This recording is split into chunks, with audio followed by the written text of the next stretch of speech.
আশা করি তোমরা সবাই ভালোই আছো। আজকের আবার একটি নতুন ভিডিও নিয়ে তোমাদের সামনে চলে এসেছি। দেখো, আমি নিয়ে এসেছি ক্লাস 5-এর আমার গণিত থেকে একটি সাজেশান এবং মডেল কোশ্চেন অ্যান্ড অ্যান্সার তৃতীয় পর্যায়ক্রমে মূল্যায়ন। আশা করি এখান থেকে তোমরা উপকৃত হবে। দেখো, আমি একটি সাজেশান টাইপের মডেল কোশ্চেন তৈরি করেছি, এখান থেকে অবশ্যই তোমরা অঙ্ক পাবে। তাহলে প্রথমেই দেখো, 1 নাম্বারের আমি 5টা করতে হবে, কিন্তু দিয়েছি 8টা। তাহলে ঘড়িতে যখন ঠিক বিকাল 3টা বাজে তখন ঘন্টার কাঁটা ও মিনিটের কাঁটা যত কোণ করে থাকে তা 0 ডিগ্রি, 90 ডিগ্রি, 180 ডিগ্রি, 60 ডিগ্রি। তাহলে চিন্তা করো, ঘড়িটা তাহলে 90 ডিগ্রি কোণ করে উৎপন্ন করে। দেখো, মিনিটের কাঁটা তাহলে 12টার ঘরে থাকবে, আর ঘন্টার কাঁটাটা কটার ঘরে থাকবে? 3টার ঘরে থাকবে। কল্পনা করো, ঘন্টার কাঁটার উপরে মিনিটের কাঁটাটি লম্বভাবে থাকবে, সুতরাং 90 ডিগ্রি কোণ উৎপন্ন করবে। এবার দেখো, লুডোর ছক্কার আকৃতি হলো ঘনক, শঙ্কু, গোলক, প্রিজম। তাহলে লুডোর ছক্কার আকৃতি হলো ঘনক। 5 সহস্রাংশ কত? 5-এর 10, 5-এর 100, 5-এর 1000, 5-এর 10,000। সহস্রাংশ মানে 1000, সুতরাং 5-এর 1000। ত্রিভুজের 3টি কোণের সমষ্টি হলো 90 ডিগ্রি, 360 ডিগ্রি, 180 ডিগ্রি, 120 ডিগ্রি। ত্রিভুজের 3টি কোণের সমষ্টি হলো 180 ডিগ্রি।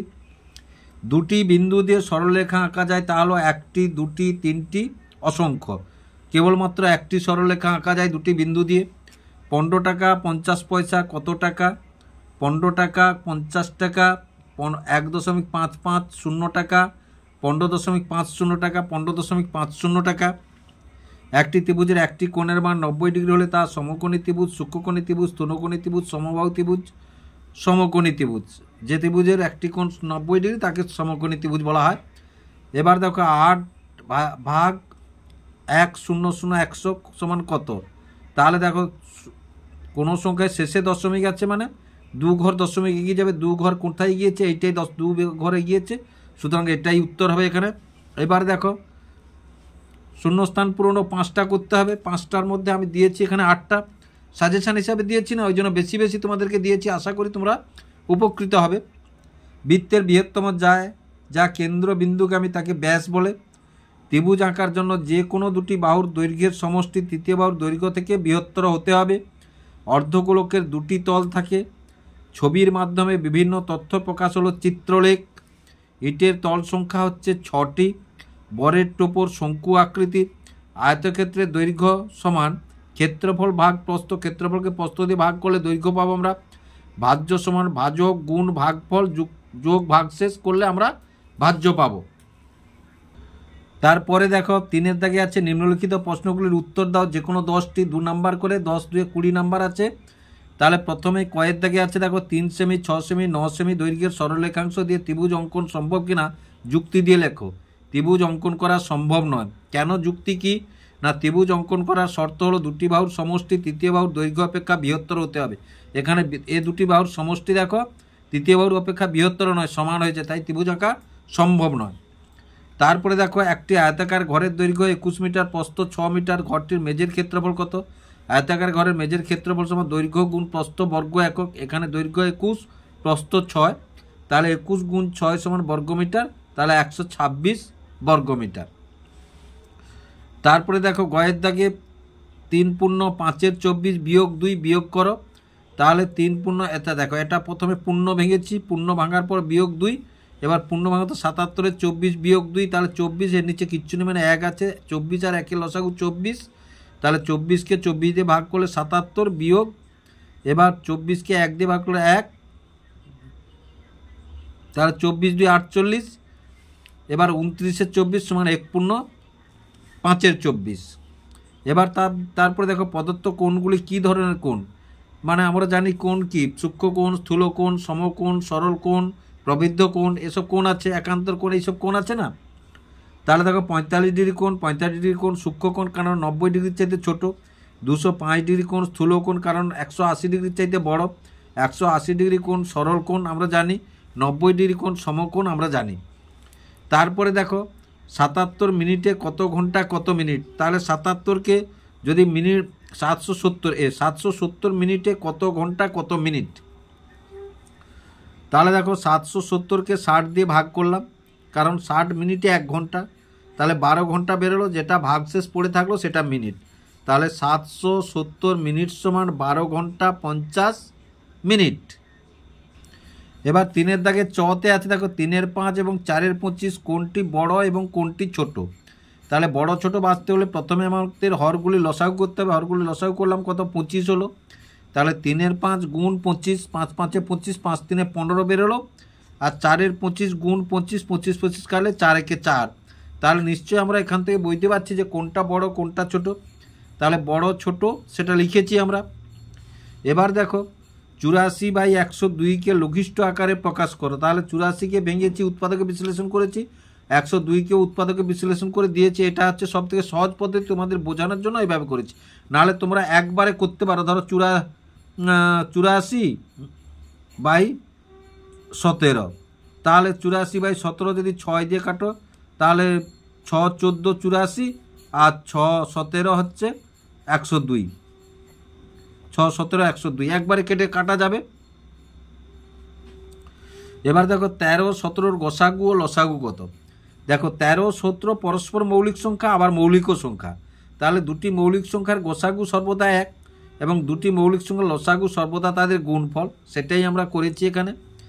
তারপরে দেখো 64 বর্গমিটার ক্ষেত্রফল বিশিষ্ট একটি বর্গক্ষেত্রে একটি বাহুর দৈর্ঘ্য কত। বর্গক্ষেত্রের ক্ষেত্রফল থেকে বাহুর দৈর্ঘ্য বের করতে হলে ক্ষেত্রফলের হচ্ছে বর্গমূল করতে হবে। আমি এখানে তাই করেছি, বর্গমূল করেছি। দেখো তাহলে বর্গক্ষেত্রের একটি বাহুর দৈর্ঘ্য কত, 8 মিটার পেয়েছি। তারপরে দেখো 6 1 2 5 8 কটা অঙ্ক আছে, 5টা সংখ্যা আছে। 5টা সংখ্যা দিয়ে বৃহত্তম এবং ক্ষুদ্রতম সংখ্যা লিখো। তাহলে এই সংখ্যাগুলি দিয়ে সব থেকে বৃহত্তম সংখ্যা হচ্ছে কত না 86,521 পেয়েছি, এবং ক্ষুদ্রতম সংখ্যা কত পেয়েছি, 12,568 পেয়েছি। দেখো বৃহত্তম করার সময় বড় সংখ্যা থেকে ছোট সংখ্যায় আসছি, ক্ষুদ্রতম সংখ্যা থেকে ছোট সংখ্যা থেকে বড় সংখ্যায় আসছি। তোমরা এইভাবেই করবে এইরকম টাইপের অঙ্ক পড়লে। এবার দেখো স্থানীয় মানে বিস্তার করি, 4,521। তাহলে 4,000কে 1000 দিয়ে গুণ করছি, 5কে 100 দিয়ে গুণ করছি, 2কে 10 দিয়ে গুণ করছি, 1 তো বসিয়েছে, তাহলে 4,521। এবার দেখো এই যে গুণফলটি নির্ণয় করতে বলেছে, 332 গুণ 235। তাহলে গুণফল যদি নির্ণয় করতে, তাহলে গুণটা করেছি আমরা। দেখো এখানে 5 2 10 0, 5 3 15 একে 16, 5 3 15 একে 16, 3 2 6, 3 3 9, 3 3 9, একটা করে ঘর ছাড়া হয়েছে, 2 2 4, 2 3 6, 2 3 6, তাহলে 78,020 নির্ণয় গুণফল আমরা বের করছি। এবার 4-এর দাগে দেখো নিচের প্রশ্নগুলির উত্তর দাও যে কোনো 4টি। তাহলে 4 নাম্বার করে 4টি, 4 4 16। এবার দেখো এই অঙ্কটা প্রায় পরীক্ষা কিন্তু পড়ে। 4 জন লোক প্রতিদিন 6 ঘন্টা করে কাজ করে 14 দিনে একটি কাজ শেষ করতে পারেন। 7 জন লোক প্রতিদিন 3 ঘন্টা কাজ করে কত দিনে শেষ করতে পারবেন। ভাষাগুলো চেঞ্জ করে দিতে পারে বা এইরূপ টাইপের অঙ্ক দিতে পারে। এইরূপ টাইপের একটা অঙ্ক আসবে, তোমরা ধরে নিতে পারো। তাহলে দেখো কাজ স্থির, দিন সংখ্যা, লোক সংখ্যা, ব্যস্ত সম্পর্ক। কাজ যদি স্থির থাকে, দিন সংখ্যা বাড়লে লোক সংখ্যা কমবে, আবার লোক সংখ্যা বাড়লে দিন সংখ্যা কমবে। তাহলে ব্যস্ত সম্পর্ক, তাহলে ব্যস্ত সম্পর্ক যেহেতু দেখো 4 জন লোক প্রতিদিন 6 ঘন্টা করে কাজ করে 14 দিনে শেষ করে, তাহলে 4 জন লোক প্রতিদিন 1 ঘন্টা করে কাজ করে 14 গুণ 6 বাড়বে। আবার 1 জন লোক 1 ঘন্টা করে কাজ করে আরও বাড়বে। এবার দেখো 7 জন লোক প্রতিদিন 1 ঘন্টা করে কাজ করে, তাহলে কমবে, 7 দিয়ে ভাগ করলাম তাই। আবার 7 জন লোক 3 ঘন্টা করে কাজ করে আরও কমবে, সুতরাং আরও ভাগ করছি, সুতরাং কত দিন হবে না 16 দিনে শেষ করবে। ভাষাটা এখানে লিখেছি। তাহলে অতএব 7 জন লোক 3 ঘন্টা করে কাজ করে 16 দিনে শেষ করবে। তারপরে দেখো এই অঙ্কটা প্রায় পড়ে, এই অঙ্কটা প্রায় পড়ে বা এইরূপ টাইপের আরও একটি অঙ্ক আছে, যেটি হচ্ছে তোমার ওই যে 4000টি মুরগি আছে একটি পোলট্রি ফার্মারে, এরকম একটা অঙ্ক আছে না, সেরকম টাইপের অঙ্ক এগুলো। তাহলে এই অঙ্কটি অনেক স্কুলে এবারে দেবে, তোমরা ভালো করে অঙ্কটিকে অভ্যাস করবে। একটি শিক্ষণ ক্যাম্পে 250 জন শিক্ষার্থী গিয়েছে, তাদের 28 দিনের জন্য খাদ্য মজুদ আছে। শিবির চলার 17 দিন পর আরও 25 জন নতুন শিক্ষার্থী ক্যাম্প এলো। এখন ওই খাবার তাদের কতদিন চলবে। দেখো 17 দিন তো হয়ে গেছে, মানে 250 জন 17 দিনের খাবারটা খেয়ে নিয়েছে, সেই অনুযায়ী অঙ্কটি এখানে কষতে হবে। লোক সংখ্যা বাড়লে দিন সংখ্যা কমবে, সম্পর্কটি ব্যস্ত সম্পর্ক। দেখো যেহেতু বেড়েছে দিন সংখ্যা কমবে, খাওয়ার তো এখানে স্থির, খাওয়ার তো আর বাড়ছে না, খাওয়ার যেহেতু স্থির, তাহলে লোক সংখ্যা বাড়লে দিন সংখ্যা কমবে, আবার দিন সংখ্যা বাড়লে লোক সংখ্যা কমবে, তাই সম্পর্কটি হচ্ছে ব্যস্ত সম্পর্ক। এবার দেখো শিক্ষার্থীর সংখ্যা তাহলে 250 জন, খেয়ে নিয়েছে 17 দিন, মানে 11 দিন আর আছে। এবার আবার শিক্ষার্থী আসছে কত, 25 জন এসছে, মানে 275 জন। ওই খাবারে কতদিন চলবে আমরা লিখেছি। তাহলে ঐকিক নেমে যদি আমরা করি 250 জন শিক্ষার্থীর 11 দিন চলে, একজন শিক্ষার্থীর মানে বাড়বে, আবার 275 জন মানে কমবে, তাহলে 10 দিন চলে। তাহলে অতএব ওই অবশিষ্ট খাদ্যে 10 দিন চলবে। এবার দেখে একটি গয়ের দাগে একটি সরল দিয়েছি। বহু স্কুল সরল দেবে, আবার বহু স্কুল নাও দিতে পারে। তাহলে 6 ভাগ তৃতীয় বন্ধনী 1 যোগ 4 ভাগ দ্বিতীয় বন্ধনী 1 যোগ 3 ভাগ প্রথম বন্ধনী 1 যোগ 4 ভাগ 2, প্রথম বন্ধনী শেষ, দ্বিতীয় বন্ধনী শেষ, তৃতীয় বন্ধনী শেষ। তোমরা বদমাসের নিয়ম অনুযায়ী জানো, প্রথমে প্রথম বন্ধনী কাজ, এখানে যেহেতু 3টে বন্ধনী আছে, তাহলে প্রথমে প্রথম বন্ধনী কাজ, তারপরে দ্বিতীয় বন্ধনী কাজ, তারপরে তৃতীয় বন্ধনী কাজ। সেইভাবে অঙ্কটা আমি করে এসেছি দেখো। তাহলে 4কে, তাহলে এবার প্রথম বন্ধনীর মধ্যে যোগ আছে, ভাগ আছে, তাহলে ভাগের কাজ আগে হবে, তাহলে ভাগ করেছি। তারপরে দেখো প্রথম বন্ধনীর কাজ শেষ করে এখানে যোগ হয়ে 3 আসছে, আবার এখানে দেখো যোগ আছে, ভাগ আছে, তাহলে ভাগের কাজ আগে করেছি, তাহলে 2 হয়েছে। তাহলে আবার দেখো এবার ভাগের কাজ আগে হয়েছে, এখানে 2 এসছে, আবার এবারেতে বন্ধনী তো উড়িয়ে গেল, এবার ভাগ করে উত্তর পেলাম আমরা কত, 2। এবার দেখো 3 সেমি দৈর্ঘ্যের ব্যাসার্ধ বিশিষ্ট একটি বৃত্ত অঙ্কন করো। ওই বৃত্তের নাম দিয়ে নিম্নলিখিত অংশগুলি চিহ্নিত করো, কেন্দ্র, ব্যাস, ব্যাসার্ধ। তাহলে দেখো প্রথমে এইরকম একটি রেখা 3 সেমি স্কেল দিয়ে তোমরা টেনে নেবে, তার একধারে কাঁটা, একধারে পেন্সিল বসাবে। তাহলে একধারে কাঁটা আর একধারে পেন্সিল বসিয়ে বৃত্তটি অঙ্কন করবে। অঙ্কন করার পর এটা এবার নাম দিয়ে দিবে, এভাবে নাম দিয়ে দিবে। তাহলে দেখো এবার দেখো, তাহলে বৃত্তটির নাম প্রথমে পেলাম আমরা APQR, পরিধি বিশিষ্ট বৃত্ত এটা, বা ও কেন্দ্রীয় বৃত্ত লিখতে পারি, ও কেন্দ্রীয় বৃত্ত লিখতে পারি। এবার ব্যাসার্ধ দেখো, এইটা হচ্ছে ব্যাসার্ধ, ও আর ব্যাসার্ধ। ব্যাস দেখো AQ হচ্ছে ব্যাস, AQ ব্যাস, এই যে কেন্দ্রগামী। আর কি বলেছে, কেন্দ্র, কেন্দ্র হচ্ছে ও, যেখানে কাঁটাটা তোমরা বসিয়েছে সেটাই হচ্ছে কেন্দ্র।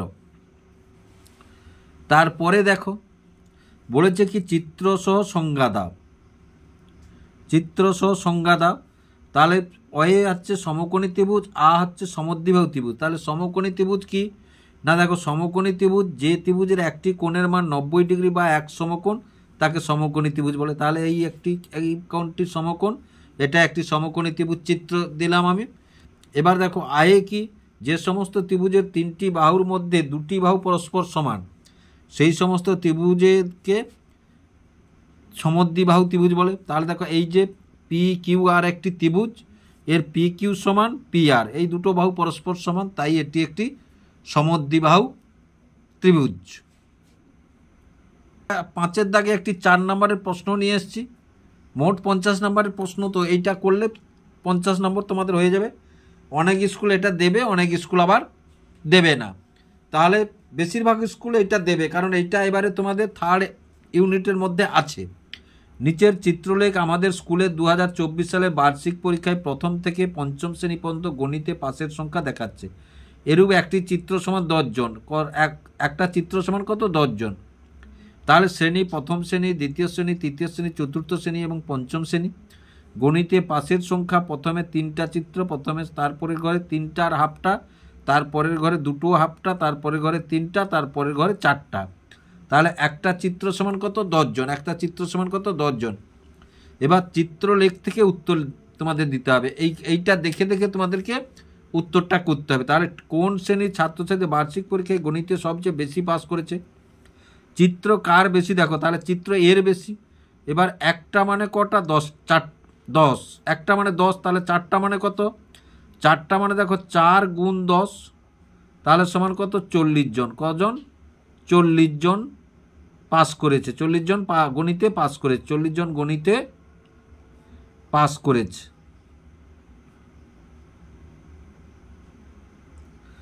তারপরে দেখো কি বলেছে না, কোন শ্রেণীর ছাত্রছাত্রীরা বার্ষিক পরীক্ষায় গণিতে সবচেয়ে কম পাস করেছে। এবার কম ছবি কোনটায় আছে, এইটাই কম ছবি আছে দেখো, তৃতীয় শ্রেণী। তাহলে একটা মানে 10টা, 10 10 20 আর হাফ, তাহলে 10-এর হাফ কত, 5। তাহলে এখানে দেখো, তাহলে 2 গুণ 10 যোগ কত, 5, তাহলে 20 যোগ 5 সমান কত, 25 জন, সমান কত, 25 জন। তারপরে দেখো 3 নম্বর গয়ের দাগের প্রশ্নটাই কি আছে, দ্বিতীয় শ্রেণী কতজন ছাত্রছাত্রী বার্ষিক পরীক্ষায় গণিতে পাস করেছে, তাহলে দ্বিতীয় শ্রেণীটা কোথায় দেখো, দ্বিতীয় শ্রেণীতে কটা ছবি আছে, একটা দুটো তিনটা আর হাফটা, তাহলে তিনটা মানে তিনটা 10 আর হাফটা মানে একটা 5, 10-এর হাফ হচ্ছে 5। তাহলে আমরা এখানে কি পাবো না দ্বিতীয় শ্রেণীতে, তাহলে 3 গুণ 10 যোগ হচ্ছে 5, তাহলে সমান 30 যোগ 5 সমান 35 জন, সমান কত 35 জন। তাহলে দ্বিতীয় শ্রেণীতে গণিতে বার্ষিক পরীক্ষায় পাস করেছে কতজন না দ্বিতীয় শ্রেণীতে গণিতে বার্ষিক পরীক্ষায় পাস করেছে 35 জন। আশা করি ভিডিওটি তোমাদের ভালো লাগলো। যদি ভালো লেগে থাকে ভিডিওটিকে লাইক এবং শেয়ার করবে ও চ্যানেলটিকে অবশ্যই সাবস্ক্রাইব করবে নতুন নতুন ভিডিও পাওয়ার জন্য।